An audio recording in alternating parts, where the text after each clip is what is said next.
விக்னேஸ்வராய நமக. குலதெய்வமான ஸ்ரீ பொன்னம்பல சுவாமி, ஸ்ரீ பொன்முத்து கருப்பண்ண சுவாமி, அங்காள பரமேஸ்வரி பாப்பாத்தி அம்மன் துணையுடன் இந்த நாள் இனிய நாளாக அமைய அனைவரின் அவரவர் குலதெய்வம் காத்து அருள் பாலித்து பிரம்மாண்ட வெற்றியை கொடுக்க வணங்குகின்றேன். இன்று பிறந்த நாள் மற்றும் திருமண நாள் காணும் அனைத்து சொந்தங்களுக்கும் என்னுடைய நல்வாழ்த்துக்கள்.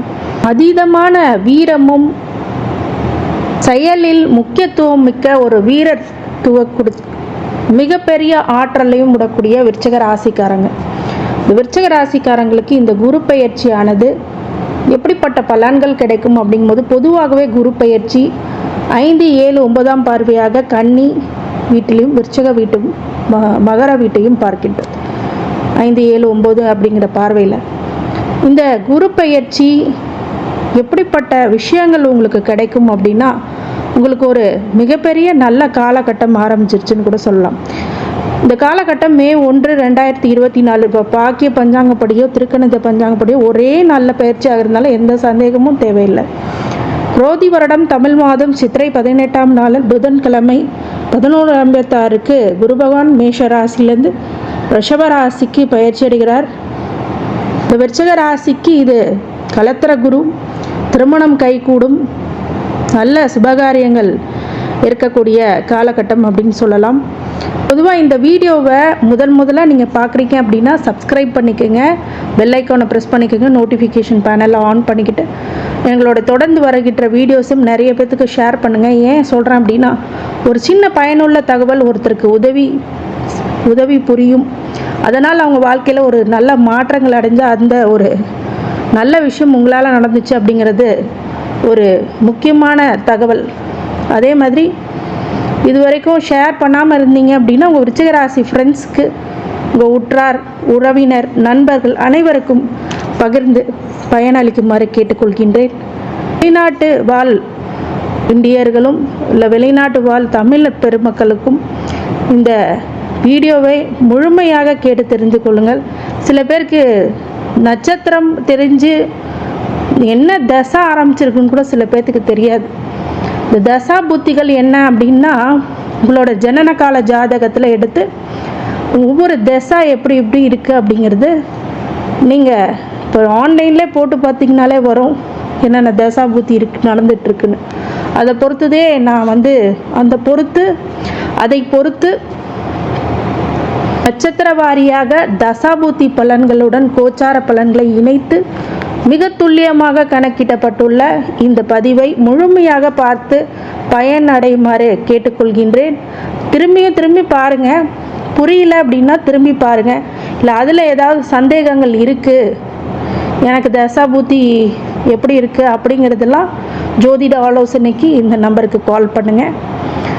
சில பேருக்கு தீர்வுகள் கிடைக்காமலே வாழ்ந்துட்டு கொண்டிருக்கிறவர்களுக்கு இப்போ தீர்வு அப்படிங்கிறது வருமா அப்படின்னா, நீங்கள் கிளியர் கட்டாக தெரிஞ்சுக்கணும் அப்படின்னா இந்த பதிவும் முழுமையாக பாருங்கள்.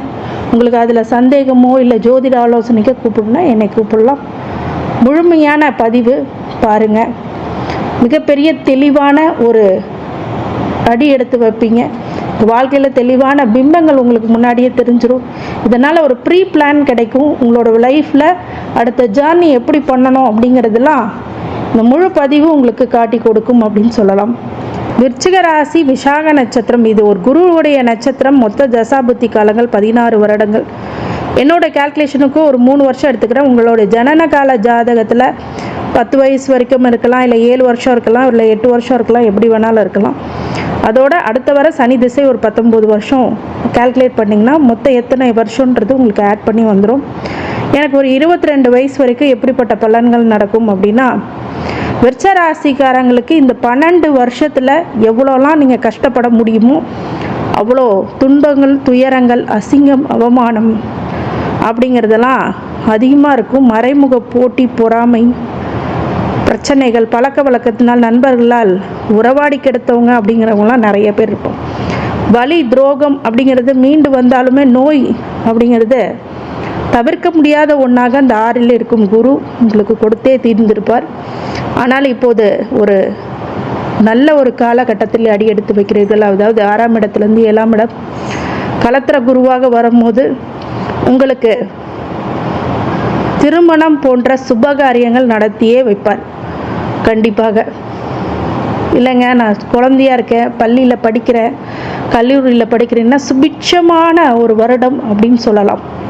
நல்ல மார்க்ஸ் எடுப்பீங்க, நல்ல மார்க் ஸ்கோர் பண்ணுவீங்க. அதுக்குன்னு பார்த்தீங்கன்னா நான் 50% வாங்கினேன், நான் 100% வாங்குவோன்னா அந்த விதண்டாவாதம் இல்லை. ஓரளவுக்கு நீங்கள் எதிர்பார்க்காத மார்க்கு, நல்ல வளர்ச்சி, முன்னேற்றம் அப்படிங்கிறதுல இந்த காலகட்டத்தில் கிடைக்கும். உங்களுடைய உழைப்புக்கேற்ற பலன் இப்போது கண்டிப்பாக கிடைக்கும். ஏன்னா சமசத்தமாக உங்களை பார்க்குறது 7ஆம் இடத்து குரு அப்படிங்கும்போது குரு பார்க்க கோடி நன்மை.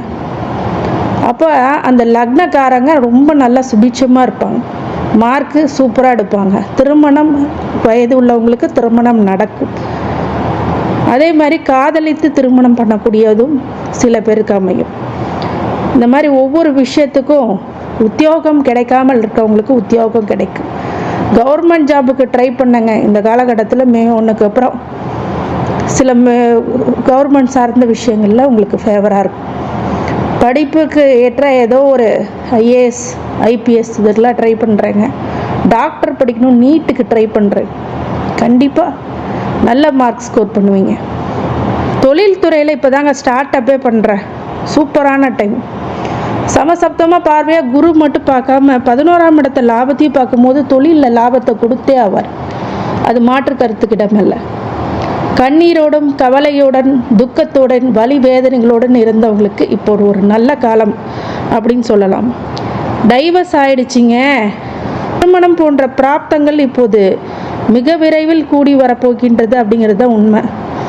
அதே மாதிரி உங்களுக்கு நல்ல விஷயம் என்னன்னு சொன்னீங்க அப்படின்னா, ஒரு மோசமான விஷயம் அர்த்தாசிரம சனியில் பல இடையூறுகளை நீங்கள் சந்தித்து கொண்டிருக்கிறீர்கள். வீடு மனை யோகத்தில் பிரச்சனை, வீடு கட்ட முடியாமல் போயிடுச்சேன்னு யோசனை, தாயார் வழியில் ஒரு சில துன்பங்கள், இதெல்லாம் நீங்கள் பெறக்கூடிய காலகட்டம். ஏன்னா 7ஆம் இடத்துக்கு குரு வரும்போது அர்த்தாசிரம சனியுடைய தாக்கத்தை அவர் குறைப்பார், அதனால் வருகின்ற கெடுபலன்களை குறைப்பார் அப்படின்னு சொல்லலாம். உங்களுக்கு நல்ல பார்வையிட இருக்கிற லக்னத்தை பார்க்கறதுனால உங்களுக்கு சுபிட்சத்தை தான் அதிகமாக கொடுப்பார். அப்படிங்கும்போது அந்த சனியானவருடைய பேலன்ஸ் கம்மியாக இருக்கும். இப்போ சனி திசையாக வர போயிட்டுருக்கு அவங்களுக்கு.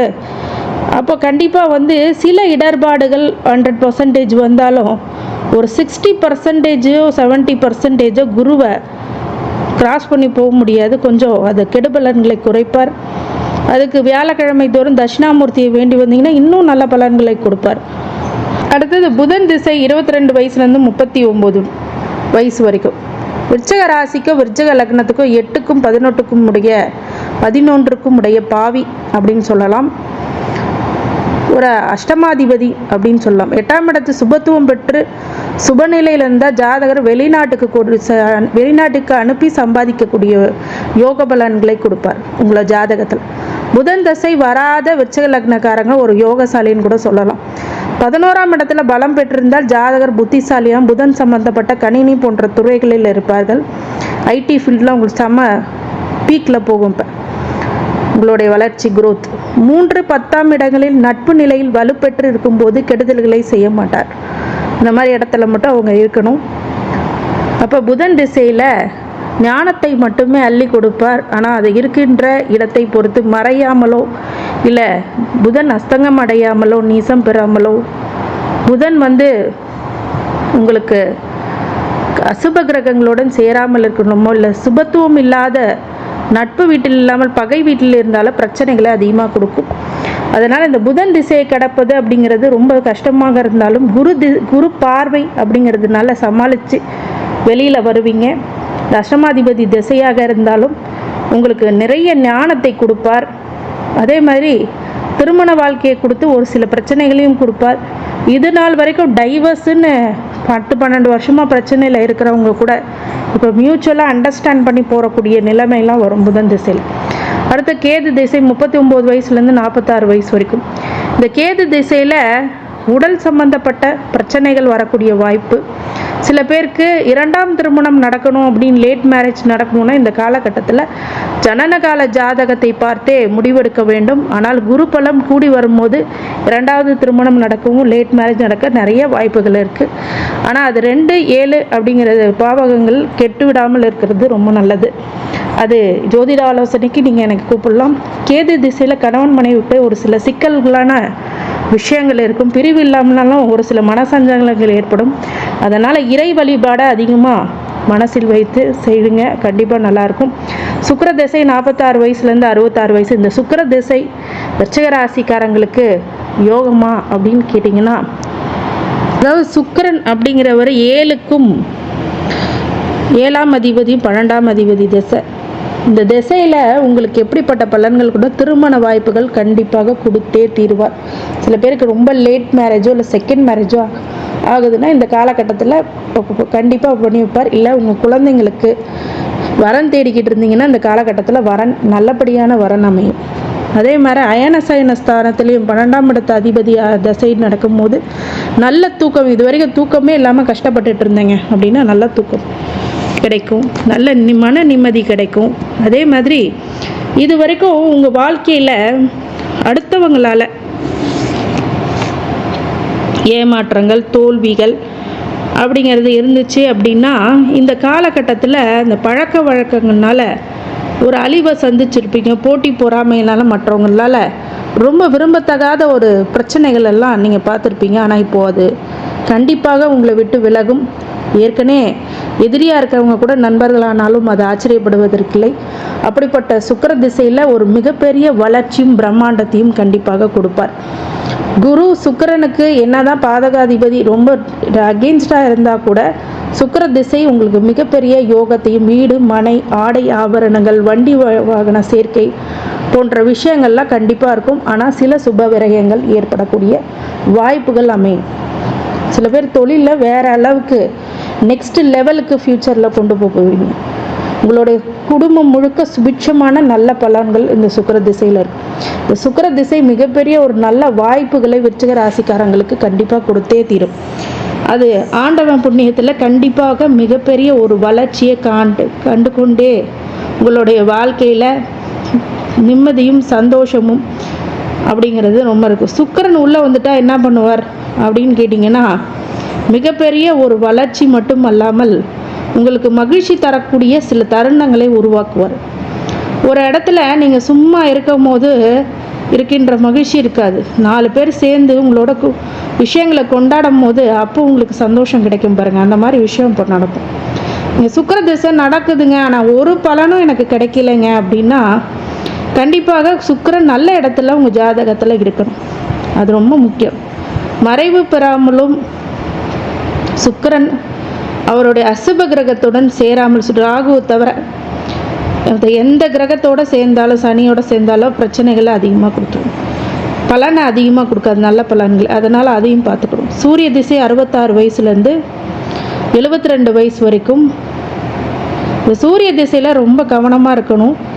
ஏன்னா அர்த்தாசிரம சனி நடக்கிறதுனால சூரிய திசைக்கு ஒரு ஆகாத திசையாக இருந்தாலும் குரு ஆனவர் உங்களுக்கு கை கொடுப்பார். அப்படிங்கிறது கவர்மெண்ட் சம்மந்தப்பட்ட டாக்ஸேஷன் ப்ராப்ளம் வர்றதுக்கு வாய்ப்பு இருக்குது.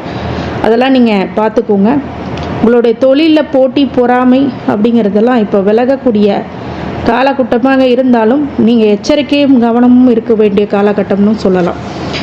அதே மாதிரி சுபிட்சமான லாபத்தை இந்த காலத்தில் கொடுத்தாலும் கொஞ்சம் இந்த லாபத்தை வெளியில் சொல்லாமல் ஒரு ரகசியம் காத்து வைப்பது அப்படிங்கிறது மிகப்பெரிய நன்மையை உங்களுக்கு கொடுத்துரும். அடுத்தது சந்திர திசை 72 வயசுலேருந்து 82 வயசு இருக்குது. இந்த சந்திர திசையில் உங்களுடைய தாய் வழி சொத்துக்கள் வரக்கூடிய வாய்ப்புகள் சில பேர்த்துக்கு வரும். இந்த அர்த்தாசிரம சனி வீடு மனை வாகனத்தில் தான் கொஞ்சம் பிரச்சனையை கொடுக்கும். தாயார் வழியில் கொஞ்சம் சில பிரச்சனைகளை கொடுத்து அதன் பிறகு நல்ல பலன்களை கொடுக்கும். இந்த சந்திரன் உங்களுடைய ஜாதகத்தில் கெட்டு போகாமல் இருக்கிறது ரொம்ப நல்லது. ஏன்னா ராசியே சந்திரனே மறையாமல் இருந்தால் இந்த தசா காலங்கள் ரொம்ப நல்லாயிருக்கும். சந்திரன் உங்களுக்கு நல்லதை கொடுப்பார்னா அந்த குரு பார்வையானது உங்கள் லக்னத்தில் சந்திரன் மேலே தான் படுவார். அப்படிங்கும்போது மிகப்பெரிய யோகத்தையும் குரு சந்திர யோகத்தையும் மிகப்பெரிய தைரியத்திலையும் பார்க்குறார், 3ஆம் இடத்தையும் பார்க்குறாரு. அப்படிங்கும்போது தைரிய வீரியஸ்தானத்தில் கண்டிப்பாக வெற்றியை கொடுத்தே ஆவார். அப்படிங்கிறது தான் உண்மையான விஷயம். லக்னக்காரங்க மிகப்பெரிய வளர்ச்சியும் லாபத்தையும் கண்டிப்பாக இந்த குரு பயிற்சி சந்திக்கும் அப்படின்றது மாற்று கருத்துக்கு இடமில்லை. உங்களுடைய அசையா சொத்துக்கள் உங்களை தேடி வரும். சில பேருக்கு இந்த நேரத்தில் தாய் வழி தந்தை வழி சொத்துக்கள் கண்டிப்பாக அமையும். அப்படின்னு சொல்லலாம். புது வீடு கட்டுவீங்க, கிரகப்பிரவேசம் பண்ணுவீங்க, சில பேருக்கு பேரம் பேத்திகளில் பிறக்கக்கூடியதுக்கும் நல்ல பலன்கள் ஏற்படும். அடுத்தது செவ்வாய் திசை 82 வயசுலேருந்து 89 வயசு வரைக்கும். இந்த காலகட்டங்களில் உடல்நிலை சார்ந்த பிரச்சனைகளில் மிக கவனமாக இருக்கக்கூடிய திசை. அறுவை சிகிச்சை போன்ற விஷயங்களில் கொஞ்சம் பிரச்சனைகளை கொடுத்தாலும் இந்த குருவானவர் உங்களுக்கு பெரிய பாதிப்பு இல்லாமல் உங்களை கடத்துவார். செவ்வாய் திசையில் கொஞ்சம் ஆரோக்கியம் சம்பந்தப்பட்ட விஷயத்தில் கவனமாக இருக்கும். என்னதான் உங்களுக்கு குரு சுபிட்சமான பலன்கள் உங்களுக்கு கொடுத்தாலும் இந்த செவ்வாய் திசை அர்த்தாசிரம சனியுடன் இருக்கும்போது ஒரு சில ஹாஸ்பிட்டலேஷன்ஸ் எக்ஸ்பென்சஸ் அதிகம் பண்ணுவார். அப்போ இந்த நேரத்தில் நீங்கள் ரொம்ப கவனமாகவும் சிந்தனைக்கு வெளிப்பட்ட ஒரு சிந்தனையை ஒரு நல்ல விதத்தில் கொண்டு போய் மெடிடேஷன் யோகா போன்றதே செய்கிறது ரொம்ப நல்லது. செவ்வாய் திசையோடைய காரகத்துவம் என்னென்னா விளையாட்டு துறையில் உங்களுடைய மகன்கள் இருந்தாலும் ஒரு சில தடுமாற்றங்கள் ஏற்படும்.